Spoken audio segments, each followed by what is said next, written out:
The Department of Justice has subpoenaed at least 5 officials in Minnesota, sources tell CNN. That's including Minneapolis Mayor Jacob Frey, Governor Tim Walz, and State Attorney General Keith Ellison as part of a probe into whether state and local leaders obstructed federal immigration enforcement efforts. Collusion and corruption between elected officials and these anarchists that are intent on creating violence for law enforcement. Federal officials defended immigration enforcement operations on Tuesday, despite the death of Renee Good, who was fatally shot by an ICE agent earlier this month.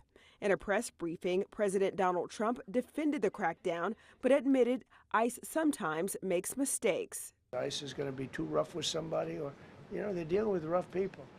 They're going to make a mistake. Sometimes it can happen. Trump said he felt horribly about Good's death, but the fatal shooting remains top of mind for many Minnesotans. Renee Good!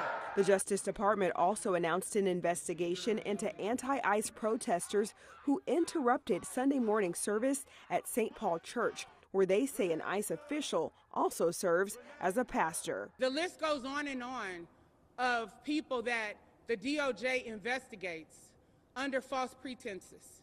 And yet, we're asking you, investigate Jonathan Ross for the killing of Renee Good. I'm Sherelle Hubbard reporting. So the officer that was involved in the shooting last week, or 2 weeks ago now, he's recovering.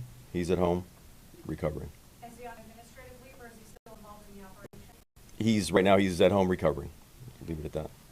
We've been in many cities, as you know. We've been in Los Angeles, Chicago, Charlotte, New Orleans, and now obviously Minneapolis. So what we've seen that's a bit different here is the organization of some of the groups. The groups are a bit better organized.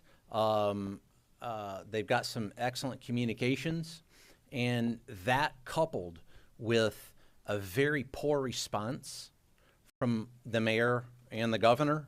It's that collusion and corruption between elected officials and these anarchists that are intent on creating violence for law enforcement. What happens in Minneapolis is directly connected at what happens at our borders. And they're going to make mistakes sometimes. ICE is going to be too rough with somebody, or, they're dealing with rough people. They're going to make a mistake. Sometimes it can happen. We feel terribly. I felt horribly when I was told that the young woman who had the tragedy. It's a tragedy. It's a horrible thing. Everybody would say it. ICE would say the same thing. But when I learned her parents and her father in particular I hope he still is, but I don't know, was a tremendous Trump fan. He was all for Trump, loved Trump.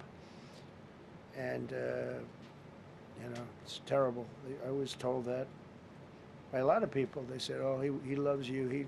He was I hope he still feels that way. I don't know. It's a hard situation. If it is happening to our officers, it pains me to think of how many of our community members are falling victim to this every day. It has to stop. Driveway 1 and 2, so towards the train. 1. What's up? We have a hit. Your guest? I did. I have it all over my coat, the pepper spray. Some folks are mad from a political standpoint, and some people are just mad because of...